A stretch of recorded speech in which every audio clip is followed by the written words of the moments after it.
here's a simple way of thinking about it, right? We need relationship rich and work integrated learning. The country that figures out how to develop the most effective, efficient, fastest learning engine, or I'll say learning and teaching engine, just wins at everything.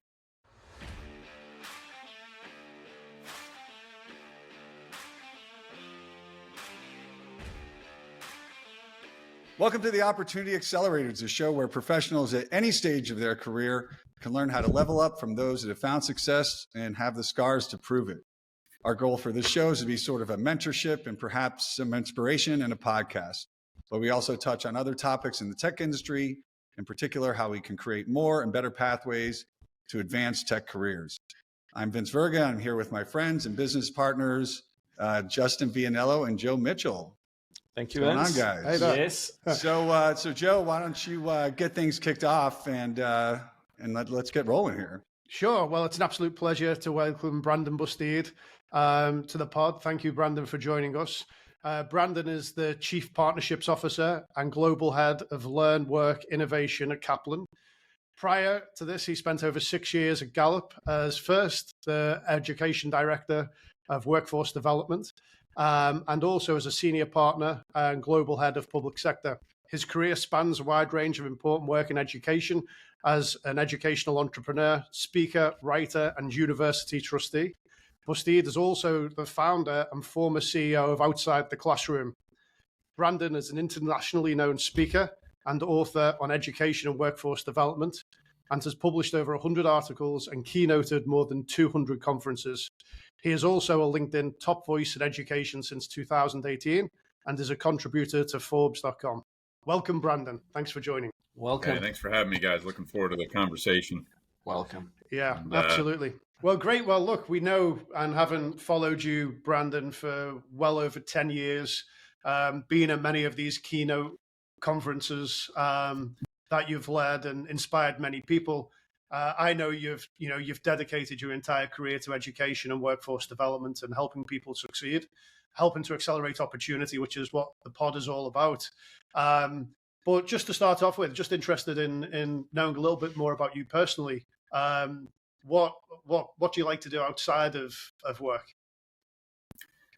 Look, I don't want to give a boring answer, but I'll start by saying I love the work that I do. It is interesting. It is mission driven. It is purpose laden. That's always been the way. You know, I sort of spoiled myself by starting a company right out of college, and ever since then, haven't looked back. I've always been part of organizations that have run like a business, right, in terms of generating their own self-sustaining revenue, but act like a nonprofit in terms of their mission and purpose. And so, I'm not going to have it any other way. I've been lucky to string together a career over kind of three major stops between Outside the Classroom, Gallup, and Kaplan that have enabled that. And look, it comes from having been, built up in my own career and capabilities on the shoulder of other giants, right? Teachers that were amazing mentors, coaches who were also teachers who were amazing mentors, faculty members, parents who valued education and made sure that I had, every opportunity imaginable. So it's a boring way of saying, I think about the work that I do as part of my hobby and enrichment. And the other dimension of my life is just my family, right? And I have a lot of fun now with middle school kids, a daughter and a son, trying to live vicariously through them, act as a short order cook, chauffeur. I'm not sure what else goes in there. I mean, those of you with kids know the drill. But look, I love to read. I love to write. I love to stay active in various ways, but I'm not one of those guys that has like, a big workshop and a side hobby. Like my hobby is my work. And as boring as that sounds, it's also been really fulfilling. So, Brandon, let me, ask you, so, not terribly typical for somebody to start a business right out of college. How did that come about? Were there people that, role models that you had when you were younger, people that you sort of modeled yourself after? What was the inspiration there? Yeah. I like to joke that it was a bad boss in my first job, but that's sort of harsh and slightly untrue. But look, I think I always had some instinct that, I wanted to be an entrepreneur. And at the same time, even though it happened when I was very young, I started the company about 6 months after I graduated from undergraduate, Mm. right? And I didn't know what I was doing. I barely had a job, let alone hire people for jobs and build a company. But I wasn't trying to force it. It was an idea that kind of came to me. It kind of landed from a lot of the student experiences I was involved with. I was a class president at Duke University. I got involved in trying to build, at the time, alternative social events that didn't revolve around alcohol.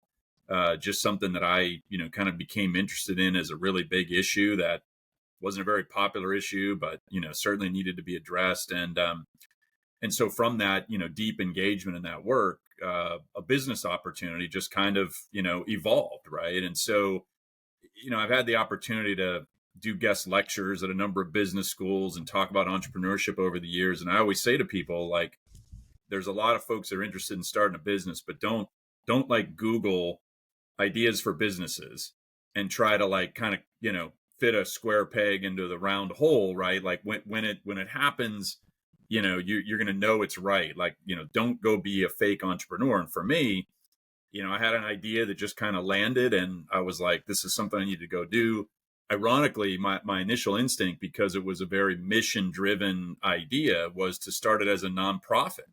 And I failed miserably trying to do that. I went 0 for 17 writing grants to foundations to kick this off as a true nonprofit organization. And finally, I had a mentor who was like, "Why don't you just make it a business? There's a clear business model here." And I was like, "Oh." So that's also what led me down this career path of important social purpose and mission within business organizations, right? And so, you know, I also feel like I've had very entrepreneurial opportunities at Gallup, helping them build an education and workforce development practice, which really didn't exist when I came there. And then at Kaplan, being in an opportunity and role where I can be very entrepreneurial with one of the world's largest, most successful education companies, and Mhm. there's a lot you can do when you have global, highly diverse capabilities. So even though I haven't actually started a company since that outside the classroom moment, I feel like I have been an entrepreneur throughout my whole career. That's awesome. So, and it's always kind of focused in and around education. Now, I know outside the classroom was slightly different, focusing on health and well-being of students, and making sure that they can succeed at college. So, can you tell us a little bit about how you got passionate about education? You mentioned in your intro that you spend a lot of time reading. Um, which is always a great sign of a great educator and a great entrepreneur. How did you get passionate about education? Well, I sort of mentioned the incredible mentors that, as I go back in my life, almost all of them, maybe I have to think about this. Maybe all of them were teachers or faculty members, right? Mm. And so I was blessed to have had not just one, but probably close to a dozen really, really important mentors across my life, and they were all teachers, coaches, faculty members. Um, and I had parents who invested. This was their college dream. This was their American dream to have their children go to college. My dad was the first one in his family to get a 4-year degree. I was the first one on my mom's side of the family to get a 4-year degree. But generations before me made that happen. Both my Mm. parents grew up on farms, family farms, one in Michigan and one in Nebraska, and a lot of my relatives valued education but never had the chance to go to college, right? And it was their hard work that instilled that value in my parents. It was their hard work that then like literally started saving for college the day I was born. That was my dad's dream, was to be able to say to his kids, I've made this happen. You can go anywhere you Mm. want, wherever you get in, because I've made it affordable. Like, that is one of the greatest gifts that anybody can be given. And I've always looked at that as a pay it forward, lifelong debt, right? And so I would have never predicted in college that I would have gone into education as a career. I was a public policy major, Mm. so it's not too far astray. But if you had asked me even junior year, right, like, hey, would you go into the field of education or workforce development? But like, no, like, Yeah. I don't know what I would have given you as a super clear answer. But now that I've just kind of, in a way, stumbled into it, and now made it a career, I don't know that I would, I would trade it for anything. I mean, I think about education as something that unlocks future and potential in ways that nothing else does, right? And so I think from that perspective, we are doing the most important work in the world, and there's a lot of important issues, but like the fundamental building blocks of educational opportunity, there's just nothing that compares. Yeah, I couldn't agree more. Look, and you and I have spoken before. I'm a first generation college grad, first in the family to go to university, and I believe passionately in how important education is, as I know you do, and all of us do here. But since we graduated, a lot has changed in education, right? And primarily, and we'll just pick one topic for now, and we'll get into many other areas. But the cost of education seems to have spiraled out of control. So just really wondering, if you can share your views with, how we've got to this point where education is so expensive and, we're now seeing diminishing returns on that investment compared to when we all graduated. Yeah. Look, on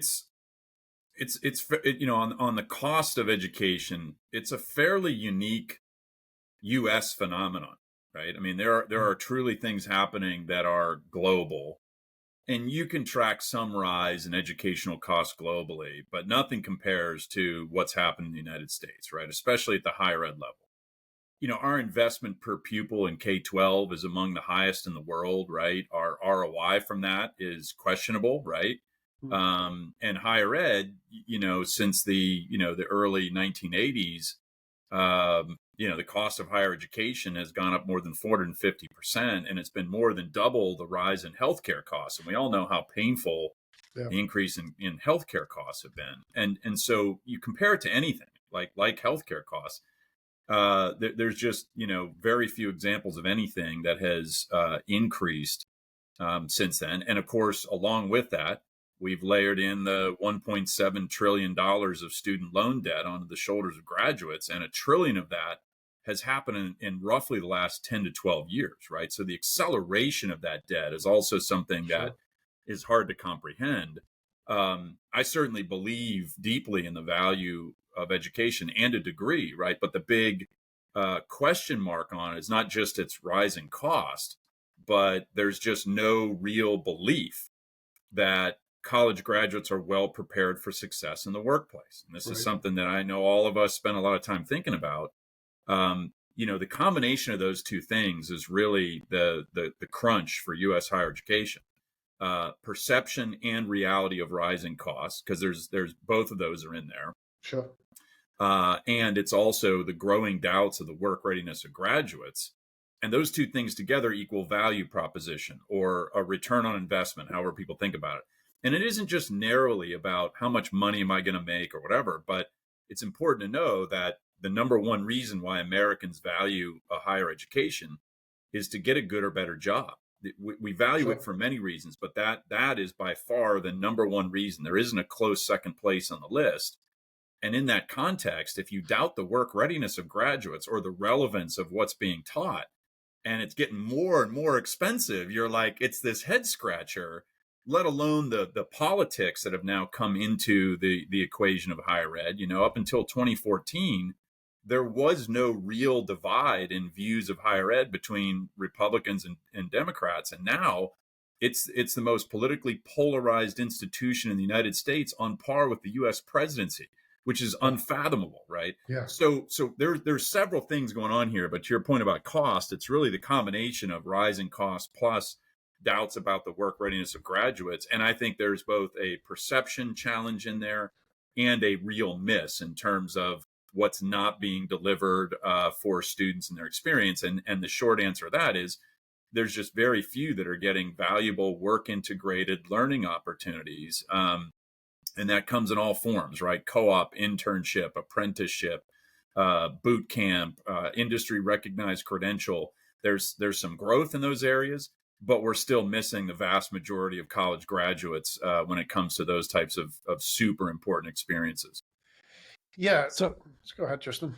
So, Brandon, I want to touch on the theme that you just mentioned. And it's interesting. I was actually reading an article from Business Insider this morning, just touching on exactly what you raised. But I thought this trend was interesting. It talks about the main purpose of college degrees being skills acquisition. And it does it by whether it's Republicans, lean Republicans, or Democrats, lean Democrats. And it says amongst those worried about the direction of U.S. higher education, 73% of Republicans think college is failing to provide these skills, and 56% of Democrats. So what's interesting is even though there's this sort of politically polarized view on where education falls, both parties, both sides of the political aisle, don't believe that the universities are actually providing the skills, because it's more than 50% of Democrats and it's actually more than 70% of Republicans. Yeah. How do you think we've got to that point where so many people believe that universities are actually not doing what most of these people believe they should be doing in terms of furthering those skills? Well, look, the first question is, was higher ed ever really delivering on that to begin with? You know, we have valued the degree for many reasons, both real and perceived.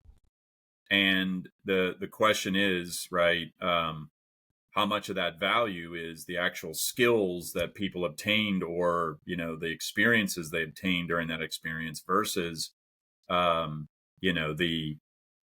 perceived value of simply having a degree in a job market, right? And we know a lot of employers, even though we see more and more news about folks dropping the bachelor's degree as a requirement, bachelor's degrees are still largely preferred in many jobs, right? And that's changing, but it still has a major place there. And so, I think it was a sorting mechanism, right? Employers like, oh, you got a college degree, that just, I'm going to take that for granted. That means something important, et cetera. I also know from the data that previous generations, whether they went to college or not, were much more likely to have had work experiences, right? Like our today's 18 to 24-year-olds in the United States are the least working generation in U.S. history, right? So if you measure like any amount of hours worked in any job in the previous couple of weeks, they're the lowest in U.S. history. So again, whether they're college graduates or high school only graduates, right? You say, hey, are these graduates work ready? And you're like, no, they're not. One of the reasons is they've had less work experience than any other generations come before them. Now back to like where we're really falling down on this is that only about a third of college graduates in the United States say they had a job or internship during college where they were able to apply what they were learning in the classroom. So it's not that we're not doing it, right? It's that it's not happening for 2/3 of all graduates. And the differences in the work readiness, the career trajectory of students that have one of those experiences compared to those that don't is like a night and day difference. So for example, a graduate who had a job or internship where they applied what they were learning during college is twice as likely to have a good job waiting for them before graduation than one who didn't. All things considered equal, right? Same grades, whatever, right? An employer would rather hire a graduate with a B average GPA who has an internship than an A graduate, right? So they're not saying grades don't matter, but they're saying I'll trade off a whole letter grade for an internship, right? And so higher ed, with the exception of institutions like Northeastern and Drexel, like co-op institutions that have made co-op just fundamental for all students there, very few have been intentional about saying work integrated learning is going to be a core of our experience here, right? We're going to give academic credit for it. We're going to embed it in programs. If students can't afford low or unpaid internships, we're going to have funds that support them. Right? Like, we can do this. It's not rocket science. It's that we haven't been intentional about it at a national level, and we haven't brought it to scale. And those are the two things that are just really going to continue to kill us if we don't get it right. Sure. So you mentioned, education hasn't done it. We've got the lowest unemployment in history still today. So what is the real friction here? Is it that education institutions aren't willing to put in the effort to create these internship programs with employers? Or is it that employers are not necessarily ready and willing to put in the effort that it takes to, create a meaningful internship? Yeah, look, both of them are on the hook here, right? As much as folks want to point the finger at higher ed and say, hey, you're not preparing students for success in the workplace, like you ask, well, what's the number one thing that helps them get there? And it's a job or internship. So that finger gets pointed right back to employers, right? In terms of, okay, well, what are you doing to make more of these experiences available, build more partnerships with higher ed institutions to do that? And so, yes, this falls on, our entire, multi-sector public policy front, right? I mean, we need more government incentives, whether that's federal or state level, to increase these things, right? Why not, for example, with Pell grants that help fund college tuition, why wouldn't Pell eligible students also get a stipend to help support a low or unpaid internship opportunity, where those dollars follow them to an employer who would give them one of those opportunities? I live outside DC, and even if you get a paid internship in DC, how many students can afford to live in Washington, D.C. for a summer, right? I mean, like, it is reserved for the privileged. Let's just say it. Let's just call it what it is. Same thing with cities like New York and San Francisco. And think of it, the booming industries in those major cities that are just unaffordable cities to live in. The good news is we are seeing more virtual internships and co-ops and things like that. But fundamentally, this is about a government incentive lever. It is about employers stepping up in more profound ways, rethinking the entire talent pool. And we've gotten to a place where, to your point about low unemployment, Joe, with the exception of a black swan event, the pandemic, we have been at historically low rates of unemployment for a decade now. It's actually, if you just take the pandemic out, it has been the longest sustained rates of low unemployment in U.S. history. And I don't see any end in sight, with the exception of another, say a black swan event, right? Sure. Because we're just out of people in the United States, right? Birth rates are near all-time lows, immigration rates at all-time lows. We've got 70 million baby boomers set to retire in the next 5 years, at the same time that we're going to see a population demographic trough of 18-year-olds coming of age for the next 5 years. Like, the math just doesn't work, right? Like, over the next 40 years, that human pie in the United States is expected to grow 0.4%, which is to say not at all. And I know every organization I talk to is definitely planning on growing more than 0.4% over the next 20 years, right? So what this does is it puts us in a position where we need every human being possible. As an employer, you have to open up the doors for hiring to anybody, regardless of qualification. And then you're seeing, a dramatic movement of, if colleges aren't helping solve this, you're seeing all kinds of other players, including employers themselves and third-party partners, helping with, supporting the training and development of non-traditional talent, right? And I see this in the financial services industry, firms trying to hire folks with the SIE. They used to have bachelor degree required on those. Not anymore. It's pretty much anybody. They're looking to grab them out of high school. They're interviewing folks who have been hairdressers. And then they're training them, right? Pre-hire training solutions, onboarding training type hiring. So here's the good news, right? We're at a place where it's kind of all access on talent. It's also super straining to most organizations, because they're now having to support programs for non-traditional talent. And it just takes new ways of doing it. And in some cases, more effort, but it's totally doable, right? So I think there's a lot going on there. I think the biggest thing that's going to hurt higher ed is just, sustained rates of low unemployment. Traditionally, enrollments in higher ed go up when the economy's bad. And I just think we're in a totally different ballgame when it comes to that. Well, so there's two things I'd like to touch on there. One is the fact that we've got, many graduates coming out and being underemployed still. So even though we've got, low levels of unemployment, we're still having many graduates come out and be completely underemployed. So that's the first thing I'd like to look at. And then the second is, Firstly, are we actually giving people the right skills at the university? Why are they so underemployed?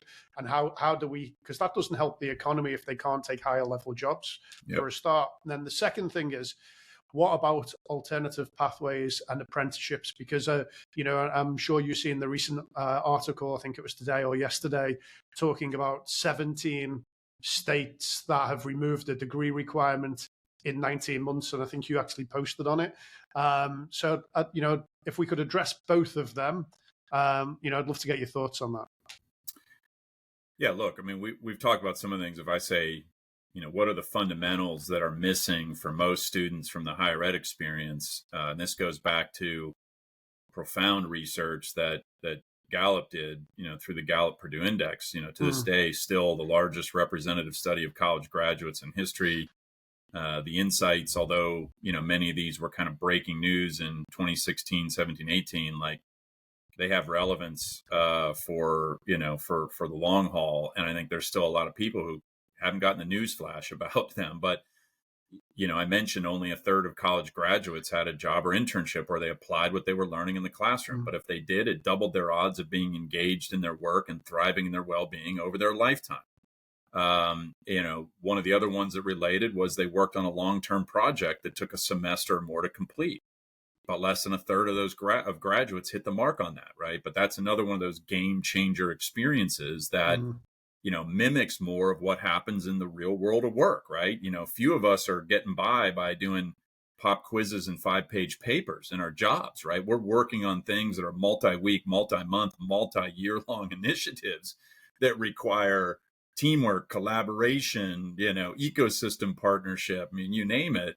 And so, long-term project, work integrated, learning opportunities, and then mentoring, and that's one of those things where you look at, any brochure or website of a traditional residential college campus, and it's the photo of, students sitting on the quad with a professor, sunny day, all that, right? And the feel is that, like, hey, this is a place where I build intimate relationships with fellow students, where I am mentored and supported by faculty and other staff. And the reality is that only 22% of college graduates in the U.S. strongly agree they had a mentor who encouraged their goals and dreams during college. Now, look, it's a strongly worded statement in survey research. For you to say 5 strongly agree to that, right? Like, it had to have happened. It's not like a maybe, kind of, sort of. It's like, if any of you sit back and just, judge how you'd answer that question, think about your undergraduate experience, right? I had a mentor who encouraged my goals and dreams. You're either like, definitely, or you're like, yeah, not really. And if you say definitely, that person's name comes into your head instantly. There's just no debate, right? And if you're really lucky, 2 or 3 people's names come into your head instantly, right? And so, we're falling down, I think, on some of the fundamental, value propositions of higher education. You go, well, how is that? And you say, well, are our incentives and rewards aligned to those kinds of things? Faculty aren't getting tenure for being super mentors, right? They're getting tenure for being super research producers, publication producers, and many of them would say that spending time with undergrads is at the cost of their development as faculty in terms of reaching a place of tenure. We're not rewarding faculty for being super mentors, but I got to tell you, in some of the world's best programs, where the results for students are off the charts, right? And the world's best training and educational programs, you see the fundamentals of mentoring happening in spades, right? You see cohorting as a critical element of success. And so here's a simple way of thinking about it, right? We need relationship rich and work integrated learning. And there's really very little about higher ed that is incentivizing those two things to happen, right? Those things are actually happening in spite of the current system, not because of it. Right. And that's the real hard truth that most people in higher ed just don't want to grapple with. We can fix this, though, right? Like, faculty are really, really smart people. And if I'm in an institutional culture that values mentoring, that values bringing work integrated learning into my curriculum, oh heck, they'll figure it out and they'll figure it out fast. But we aren't incentivizing that. We aren't making those things intentional. That's really where we're fundamentally falling down. Sure, sure. No, I think, and it's been a big gap. So, um, obviously there's been a lot of talk, as I mentioned before, about alternative pathways to college. And you combine that with the 17 states that haven't or have removed the degree requirement. Yep. What are your view on some of these alternative pathways where you can maybe get a job first and learn and earn? And I know that's something that you've talked about for a while too. Yeah, look, there's an increasing number of very productive paths to a great job and a great career. Family sustaining wage jobs, and some of them are alternative ways of doing college. So I'll talk about that as a category, and then others are truly alternative pathways. Right? You look at the industry recognized credentials, where there are more jobs open for people holding those credentials than people looking for them. And in family sustaining wage jobs, the Google IT certs and AWS cloud certifications. I mean, we could go on with many of these examples. Sure. In the financial services world, something Kaplan does a lot of work around preparing people for the SIE, which is kind of the gateway credential into financial services, or CFA or CFP. I mean, you go on and on. These are things that lead to good, family sustaining wage jobs. Most of those examples, like SIE, you don't have to have a college degree to obtain it, right? Certainly a lot of these high value tech certs, that's not the case either. And so those are truly alternative pathways to a good job. The critique is, well, but are they prepared to learn for life and so on and so forth? Well, you guys work in the tech space a lot. That a lot of these tech skills have a short Yep. shelf life. And so people in these careers are constantly getting new certifications and really, like, are they lifelong learners? Like, the hurdles they're going through on a regular basis. Yeah, they are. Right. And a lot of them are sub-bachelor degree performers. I think what we're also seeing is alternative ways to getting a college degree. And that's a little bit, Joe, what I've written about. I call it GoPro early as a model, where, we're seeing more students come directly out of high school who don't want to rack up college debt, who value the learning value of working, right? Who maybe prefer to stay at home because they're a caretaker for a family member. They are trying to save money. I mean, there's a lot of reasons. So they're doing two things. They're either enrolling their own in a fully online degree program, or they're enrolling. They're going to work for a company right out of high school that's paying for their college degree. Right. So, like, I can go work for Walmart. I can go work for Amazon. I can go work for Papa John's and be a pizza delivery guy. All those are companies that will pay for my college degree entirely. And, you step back and you think about that. Well, it's not for everybody, right? If you're somebody who really values the traditional residential 4-year experience, fantastic. There's more options than ever. Sure. And they're more desperate to have you than ever. Right. But this is a path to getting a college degree, getting it debt free. And we talk about debt free college in the US. Well, yeah, you're working as part of getting that benefit, but it is a debt free college pathway to high value, degrees. You're doing those degrees primarily online while you're working. But you're a graduate who comes out 4 or 5 years later with your bachelor's degree. You've now had 4 or 5 years of work experience. It doesn't necessarily mean that you're going to stay at that employer. Some will, but as you leave, right, you were like, well, but that place helped me get my college degree. We do a lot of work with Amazon as part of their career choice program. Kaplan advisors are doing career advising and advising on Amazon's career choice menu for all of the eligible Amazon, frontline workers. And I mean, it's an incredible program they built, associate degrees, bachelor's degrees, truck driving license, you name it, it's in there. And fundamentally what Amazon is saying is like, hey, we'd like to promote you to Amazon, but there's just the sheer numbers don't allow us to do that for, the vast majority of some of our frontline workers. But why don't you come work here and we'll help you get your next great job, right? And so a lot of people don't understand it. Like they're literally saying, hey, come work here. Yeah, you might be a packer picker in a warehouse for a couple of years, but we'll help you get your degree. And we want you to move on to that next great job, right? the number of, the ratio of those folks who could be promoted into a manager at a warehouse, it'll happen for a couple, but it's not going to happen for hundreds or thousands, right? And so it's Right. been a very enlightened view of how Amazon views the value they're providing. The person who leads it, likened it to like a commercial version of the GI Bill, right? Like a lot of Mm. people, going to the military with the Yeah. idea that, hey, I'm going to get my college degree paid for is one of the key benefits. Well, you can now do that, working for the Amazons of the world who are supporting this. So, Joe, that's becoming a much more prevalent example. It wasn't very known. It's certainly not popularized yet. But if you Yeah. look at the fastest growing demographic into the large online universities, where we've always thought of them as working adults serving universities, the fastest growing demographic are 18 to 24-year-olds. And I think that tells us a lot about Yeah. where the world is headed here.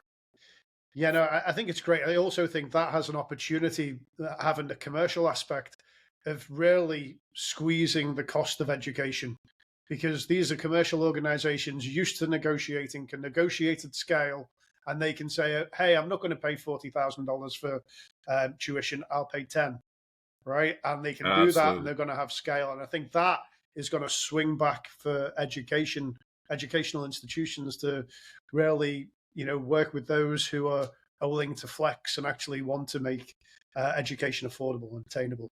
Yeah. Look, Joe, you've hit a huge point that I think a lot of people are missing with this, GoPro early movement, or just the broader education benefits movement of more employers, offering to pay for college degrees for employees. And that is that I used to joke that there's only two things lowering the cost of higher education: Mitch Daniels, the recently Yeah. retired president of Purdue, who froze tuition for 12 consecutive years, and the education benefits movement, right? And to exact your point, these are large employers who are effectively negotiating volume-based pricing discounts like they Right. do in everything in their supply chain. I'll buy X number of units, but I want the best price. Well, that's what they're doing with Yeah. these degree programs, and it's fundamentally lowering the cost of higher education for their employees. I mean, it's a win-win-win. Truly, as you look at it from that perspective. For Brandon, sure. from a just practical point of view, if I'm a high school senior, or if I'm a parent, I have kids that are getting ready to graduate high school, and they wanted to pursue an alternative pathway, what kind of advice would you give them? What sort of resources are available to them to help sort of navigate this new landscape? Yeah, look, well, it's a great question. I mean, it's one of the areas that Kaplan is really working to serve more, right, in the form of what I've described as GoPro early advising. You go to a guidance counselor at a high school in the United States. First of all, they're completely overwhelmed. I mean, the national ratio is about 450 students to one, guidance counselor. So, whether you can even get time with that person to begin with is one whole hurdle. And then, most of them have largely been focused and trained on traditional college pathways, right? And that's perfectly fine, because we still have a large chunk of students and families that are interested in the traditional college pathway. But for everybody who's kind of not in that zone, it's really a big question where they get guidance and where they go look for this, right? Like, you might read an article that Walmart has a program or Amazon has a program that pays for a college degree. That's not really being marketed in any kind of sensible way to high school students and their families. It's not something that high school guidance counselors have been given tools and training around. And it's akin to where I see this at a state level a lot. A lot of states know exactly what their fastest growing jobs are, right? But they haven't done any alignment between the supply side and the demand side, right? The supply side being the open jobs, the growing jobs, and the demand side being high school graduates, right? Who are like, hey, I didn't realize that I could be X, Y, and Z, and that's one of the like that's not really happening. So, Vince, to your question, there's still a huge moment and opportunity to provide better guidance to those families. My advice right now is, start looking around for the companies that are paying for college degrees as part of a job benefit. You might not think the job you're taking there is the greatest job in the world, but if you get valuable work experience, you're earning money, and you're going to get your degree paid for in the process, that's pretty tough to beat, right? And so don't think about that job as like, well, that's where I'm going to be forever, right? It could turn into a real career trajectory at some of those organizations. The folks who are managing Walmarts, they're making a lot of money, and that's Googleable, right? Like, what does an average Walmart manager make? It's big money, right? So there are career trajectories here, but I think the important thing is to step back and say, do I need to rush off to college right away, right? Is the traditional campus experience something that I really want, and why, right? So like, why is that something I want? Or no, not really. Like, can I get some of those things in a different form or fashion? And then to say to yourself, well, if I go down one of these non-traditional, quote unquote, non-traditional pathways, it doesn't mean that you can't re-engage the traditional path later on, right? I mean, I think we think about it as so linear. We think about careers as so linear. The reality is, I can hardly think of, examples where careers are purely linear. I mean, it happens for a small percentage of people. For the vast majority of us, it's one of these things. And that's part of the beauty, right? So in any event, I think, just starting to kind of open your eyes to the fact that there are a number of really exciting pathways, and especially, what I'm calling the commercial version of the GI Bill. I think most parents are aware, even if they don't want their kid going to the military, they're like, oh yeah, there's this thing called the GI Bill. If they enlisted, they're going to get college paid for at some point. Like, most of us are familiar with that. I don't think most people are paying attention to the commercial version of this, right? Going to work for businesses that are investing in college degrees as part of it. That is going to be, a growing, percentage of the population of college goers, but it isn't going to be to an actual campus. They're not going to be living in a residence hall. It's just going to be a different way of experiencing it and obtaining that degree. One question I want definitely get your thoughts on. We obviously talked about, student loan debt. It just seems absolutely insane, these numbers that we're seeing, and the costs just keep going up. There doesn't seem to be the political will to change it. We obviously discussed earlier that the outcomes are getting worse as the costs continue to rise. I read something a couple of weeks ago that only 14% of college counselors use real-time or somewhat, relevant or recent employment data in their process, which is just mind-boggling to me, right? I mean, we talked about a big part of the point of going to college is to get a job. So, where do we go from here? What needs to change, structurally? If you were king, right, and you could make the changes, what are the changes that need to be made to try to, get higher ed back on track and a more realistic option for students? Yeah, look, I mean, I think we could look at it through a few lenses, right? If you're a college or university president, to step back and understand that there's a magic formula for tripling the percentage of your graduates who say that their education was worth the cost. And that is that they had a helpful, supportive experience from their career services office. And the majority of students aren't getting that, right? Those who do, as graduates, they are 3 times more likely to say, my education was worth the cost. And that to me is a magic formula. It's just right here in front of us, right? And so if you know that, and you're a college president, you're a member of a board of trustees, find a way to wave your magic wand to make that happen for all students. And my big push is not that it isn't happening for some, it's that it's not happening for the vast majority or all of them. That's the big push. Because like when I talk to college presidents about this, every one of them will be like, oh, well, we've got a program here that, does this internship thing and it's awesome. And then, I'm like, okay, well, how many students are in that program? And, usually the answer is like, well, I think we had 31 last year. And you're like, okay, like that's awesome for the 31. But last I checked, you have 3,000 students, right? And what's happening for, and so that's our challenge, right? Now, if I'm a governor, I actually think there's incredible leverage at a state level from a gubernatorial perspective. And, the idea is this, right? Like I said, almost every state I'm aware of, they've done some sort of report or analysis that says in our state, here are the 30 fastest growing jobs, right? There's companies like Lightcast that are putting this kind of data out there all the time, and school districts and universities can subscribe to these kinds of tools to boost that 14%, Vince, that you mentioned, right, that are using real-time labor market data in their advising.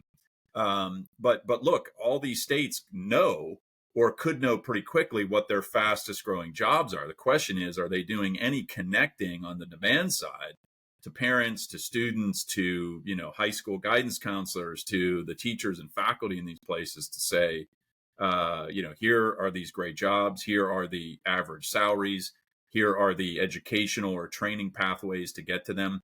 And in some of these states where I've seen some of this data, most recently, half or more of the jobs don't require a college degree, but they require something, right? They require some sort of, formal education and training to get to them. So we need we need more people pursuing degrees, and we need more people pursuing valuable training programs that are what we would call sub bachelor degree type programs. I just think there's very little awareness of it, and it's very little awareness at a regional, local, state level.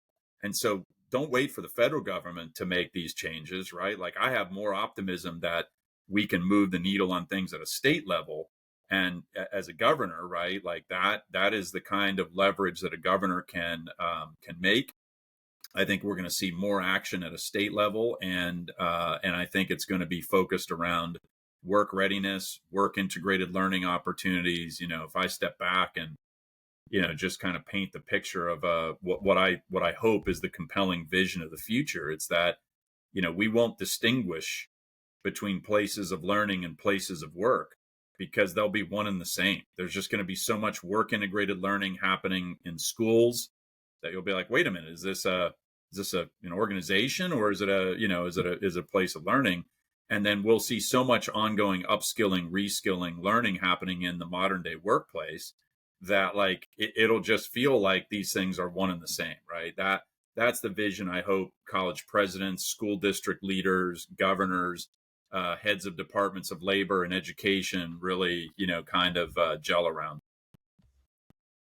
Yeah, that's we heard you talk about that at our conference. I found that to be fascinating, how the students want basically the same things that people that are working want, right? They both want to learn, and they want to be able to apply that learning in a real world, environment. It's just an incredibly important thing that you're doing, and thank you so much for doing it. And hopefully the word will get out there, and we can continue to put some pressure on people making these decisions to really have better outcomes. Yeah, no doubt. Well, I'm a fan of the work you guys are doing, and we need more of it, and more employers to engage with it, and more academic institutions to connect to it. The good news is it's starting to happen, right? It's just a matter of how fast we can get there and at what scale. And that's the big challenge. So where there's a will, there's a way. It's interesting. I'm part of this higher ed working group called Higher Education as a Strategic Asset. It's organized by the Association of Governing Boards. And one of the things we were having a conversation about was, there's no federal agency or public benefit corporation in the United States dedicated to the science of learning and teaching. And however we think about it, right, setting something like that up is going to be, I think, one of the grand design opportunities that this country will have in front of it. You think about it, the country that figures out how to develop the most effective, efficient, fastest learning engine, or I'll say learning and teaching engine, just wins at everything. Just flat out wins at everything, right? So like, if we want to think about, national competitiveness here, we got to get our act together when it comes to, the speed, the efficacy, and the efficiency of, our learning and teaching world. And, look, you guys are a great example of, I think, improving all three of those attributes. So, Keep up the great work. Thanks for having me on the show today, and I'll look forward to staying in touch. Well, look forward to having you on again and diving even deeper into this topic. There's tons to talk about. But before we let you go, it's time to transition to the most exciting part of the podcast. I was trying to get out of this, guys. Lightning round. Let's see what I did there? Let's go. You weren't Thanks, guys. You We'll weren't see getting you away later. that. You're not getting away that easy, Brandon.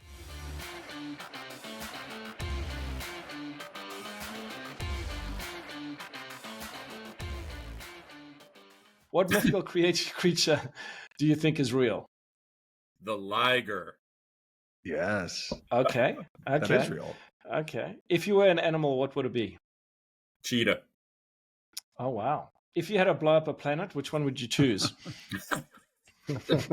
Not one in our solar system, I hope. I'm not going to blow up any planets. I don't feel too good about that. Would you rather be a duck or a chicken? Duck. Yeah, I'm thinking duck too. All right, that's it. 15 questions. All right. All right, guys. Yeah. That was actually pretty well answered. That was pretty well answered. Normally it gets I a little tried. untidy, but you kept it pretty tight. Thanks, Brandon. Yeah. I had a few don't know. So. Yeah. All right. Well, thanks again, Brandon. This episode of Opportunity Accelerators has been brought to you by Skillstorm, where our purpose as an organization is to launch and accelerate tech careers. Please be sure to like and subscribe to catch the next episode.